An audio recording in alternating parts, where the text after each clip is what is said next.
Hello friends, welcome back to our channel. तो आज के इस वीडियो में हम रेबीज वैक्सीन के बारे में डिस्कशन करेंगे। तो रेबीज एक ऐसी बीमारी है जो रेबिड एनिमल, कुत्ता, बिल्ली तो सबको पता है, इसके अलावा बैट, मंकी और दूसरे वाइल्ड एनिमल काटने पर भी होता है। तो ये एक ऐसी बीमारी है, अगर ये प्रोग्रेस कर जाए तो इसमें मोर्टालिटी रेट मतलब कि डेथ होने के चांसेस 100% है। लेकिन अगर सही टाइम पर और सही शेड्यूल पर वैक्सीनेशन हो पाए तो इससे बचने के चांसेस भी 100% है। रेबीज के शुरुआत के सिम्टम्स बहुत ही कॉमन है, जैसे कि फीवर आना, जहाँ पे बाइट हुआ हो वहाँ पे पेन होना, स्वेलोइंग में प्रॉब्लम होना, हार्श वॉइस, एंग्जाइटी और धीरे धीरे ये डेवलप होकर हेल्यूसिनेशन होने लगता है पेशेंट को, मतलब कि जो चीज नहीं है वो उसे दिखने लगती है, कन्वर्जन होता है, पैरालिसिस और ये डेथ तक पहुंच जाता है। तो जब भी कोई रेबिड एनिमल मतलब कि कुत्ता, बिल्ली कुछ भी हमें काटे, उसके स्क्रैचेस वहाँ पे लगे या फिर लीकिंग हुआ, तो सबसे पहला स्टेप ये है कि हमें तुरंत ही जहाँ पे कुत्ते ने काटा हो वहाँ पे तुरंत ही हमें उस पार्ट को 10 से 15 मिनट तक सॉफ्ट और रनिंग टैप वाटर के साथ उसे कंटिन्यूअसली धोते रहना है। क्यों? क्योंकि ये रिसर्च में ये देखा गया है कि अगर कंटिन्यूअसली उस पार्ट को हम साबुन और पानी से धोते रहेंगे तो जो वायरस का लोड है वो आधा कम हो जाता है। उस पार्ट को सबसे पहले तो हमें रनिंग टैप वाटर में उसको क्लीन करना है। उसके बाद एक बात का ये ध्यान रखना है कि उस एरिया को हमें कवर करके नहीं रखना है, मतलब कि उसको टाइट बांध कर या फिर कुछ भी वहाँ पर लगाना नहीं है। अगर हम वहाँ पे कुछ लगाना चाहे तो हम बीटाडीन मतलब कि जो आयोडीन कंटेनिंग जो क्रीम है, सॉल्यूशन है, उसे हम लगा सकते हैं। बीटाडीन को लगा सकते हैं, जिसमें पोविडोन आयोडीन है उसे हम लगा सकते हैं, क्योंकि वो वायरोसाइडल है। इसके अलावा हमें वहाँ पे उसको बांधना नहीं है, उस घाव को हमें खुला ही छोड़ देना है। जो एनिमल बाइट है उसको हमें 3 कैटेगरी में हम डिवाइड करते हैं। तो सबसे पहले कैटेगरी में एनिमल ने वहाँ पे काटा नहीं है, सिर्फ लीकिंग ही किया है, तो उस केस में वैक्सीन की आवश्यकता नहीं है। हमें सिर्फ उस पार्ट को साबुन पानी से अच्छी तरह से साफ करना है, उसके लिए वैक्सीन की आवश्यकता नहीं है। दूसरी कैटेगरी में मतलब कि वहाँ पे एनिमल ने स्क्रैच किया है, नाखून मारा है, ऐसे थोड़ा सा बाइट किया है, मतलब उसमें ज्यादा कुछ खून नहीं बह रहा है, तो उस कैटेगरी में हमें उसे साबुन पानी से साफ करना है और उसके बाद वहाँ पे वैक्सीन लेनी है। और तीसरी कैटेगरी में ज्यादा वहाँ से खून बह रहा है, मतलब इतना जोर से काट लिया है कि वहाँ से मांस निकाल लिया हो, उस टाइप की कैटेगरी में सबसे पहले हमें साबुन पानी से धोना है। ये सब में कॉमन है। सबसे पहले उस पार्ट को क्लीन करना है साबुन और पानी से, उसके बाद वैक्सीन लगवानी है। और थर्ड कैटेगरी में रिग मतलब कि रेबीज इम्यूनोग्लोबुलिन भी दिया जाता है। रेबीज वैक्सीन को इंट्रामस्क्यूलर मतलब कि मसल में, डेल्टोइड रीजन में, और इंट्राडर्मल मतलब कि स्किन के लेयर के बीच में, दोनों रूट से दिया जाता है। लेकिन ज्यादातर रेबीज वैक्सीन को इंट्रामस्क्यूलर मतलब कि डेल्टोइड रीजन में ही दिया जाता है। और छोटे बच्चों में डेल्टोइड रीजन इतना डेवलप नहीं हुआ होता है, इसलिए छोटे बच्चों में रेबीज वैक्सीन को थाई में दिया जाता है। इंट्रामस्क्यूलर रेबीज वैक्सीन का जो डोज दिया जाता है और इंट्राडर्मल दिया जाता है, दोनों के डोज में थोड़ा डिफरेंट है, और जो डे में दिया जाता है वो भी थोड़ा अलग है, वो मैं आगे आपको बताती हूँ। रेबीज वैक्सीन को इंट्रामस्कुलर 5 डोज में दिया जाता है और हर डोज में 1 ml दिया जाता है, मतलब कि उसका शेड्यूल है 0, 3, 7, 14 और 28।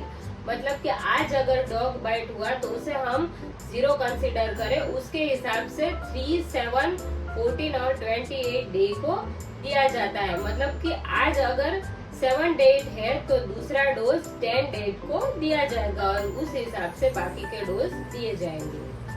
अगर रेबीज वैक्सीन को इंट्राडर्मल दिया जाए तो उसका शेड्यूल है 0, 3, 7 और 28। 14 डे को वो नहीं दिया जाता, पर इंट्राडर्मल अगर दिया जाए तो 1 ml की जगह पे 0.1 ml 0.1 ml मतलब कि 0.1 ml यहाँ पे दिया जाएगा और 0.1 ml यहाँ पे दिया जाएगा, मतलब कि एक दिन में 2 बार ब्रीथ होंगे और 0.2 ml दिया जाएगा, लेकिन जो 14 डे है वो कट हो जाएगा। वैक्सीन लेने के बाद इंजेक्शन साइड पे थोड़ा सा ऐसा फूल जाता है, वहाँ पे दर्द होता है, ऐसा सब कुछ होता है, लेकिन उस पे ना ही हमें कुछ प्रेस करना है ना ही कुछ लगाना है, उसे बस खुला ही छोड़ देना है। रेबीज वैक्सीन इतनी सेफ है कि उसे प्रेग्नेंट लेडी, इन्फेंट, चाइल्ड सभी को दिया जा सकता है। रेबीज का प्री एक्सपोजर डोज भी दिया जाता है, मतलब कि रेबीज ना होने से पहले भी उसका प्रिकॉशनरी डोज दिया जाता है। वो ऐसे लोगों को दिया जाता है कि जो पेट डॉग रखते हैं या फिर वेटरनरी में कुछ ऐसे काम करते हैं, तो उन लोगों को भी प्री एक्सपोजर रेबीज वैक्सीन दिया जाता है। वो 3 डोज में दिया जाता है। सबसे पहला 0 डे पर, 7 डे पर और बूस्टर डोज 21 डे पर या फिर 28 डे पर दिया जाता है।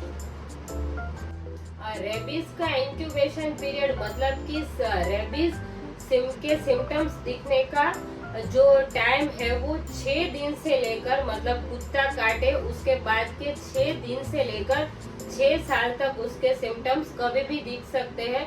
तो समझदारी इसी में है कि अगर कुछ दिन हो गए और हमें लगे कि नहीं हमें कुछ नहीं हुआ है, अब कोई टेंशन की बात नहीं है, तो ये सोचने से बेहतर यही है कि हम जाकर वैक्सीन ले ले, वो ही सबसे ज्यादा अच्छा रहेगा।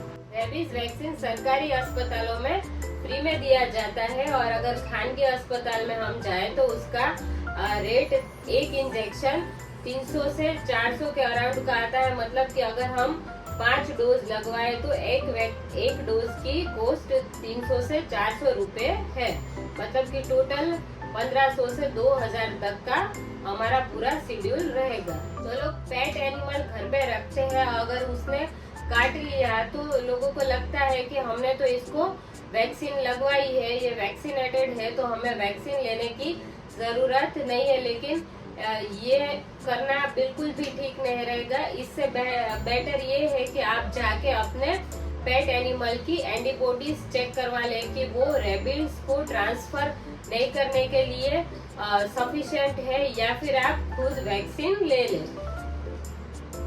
मैंने 3rd कैटेगरी में आपको बताया कि जिसमें जहाँ पे किसी भी एनिमल ने बाइट किया है वहाँ पे ज्यादा खून निकल आया है, ऐसे मांस निकल गया है, तो मैंने आपको बताया कि सबसे पहले तो आपको उसको साबुन पानी से साफ करना है, फिर वैक्सीन लेनी है और इम्यूनोग्लोबुलिन भी आपको लगवाना है। तो इम्यूनोग्लोबुलिन आपको क्यों लगवाना है कि जो 3rd कैटेगरी है जिसमें बहुत ही ऐसे खून बह रहा है ऐसा है, तो वैक्सीन हम लेंगे तो उसकी जो एंटीबॉडीज बनेगी वो 7 से 10 दिन के बीच में बन जाएगी, लेकिन उससे पहले हम इम्यूनोग्लोबुलिन दे देते हैं। वो इसलिए दे देते हैं कि वो इम्यूनोग्लोबुलिन में पहले से ही मतलब बाहर से बनी हुई एंटीबॉडीज हम अंदर ट्रांसफर करते हैं कि जो 7 से 10 दिन लगते हैं एंटीबॉडीज बनने के लिए, तब तक के लिए वो प्रोटेक्शन प्रोवाइड कर पाए। और जो रेबीज इम्यूनोग्लोबुलिन है वो जहाँ पे घाव है वहीं पर दिया जाता है। लास्ट में बस यही कहना चाहूंगी कि जो लोग पेट एनिमल रख रहे हैं वो खास इस बात का ध्यान रखें कि अपने पेट एनिमल को वैक्सीनेटेड रखें और उसका वैक्सीन शेड्यूल चेक करते रहें और सेफ रहे। तो आज के लिए सिर्फ इतना ही। आगे के और वीडियोस के लिए हमारे साथ बने रहे और हमारी चैनल को सब्सक्राइब जरूर करें और वीडियो पसंद आई हो तो वीडियो को लाइक जरूर करें। धन्यवाद।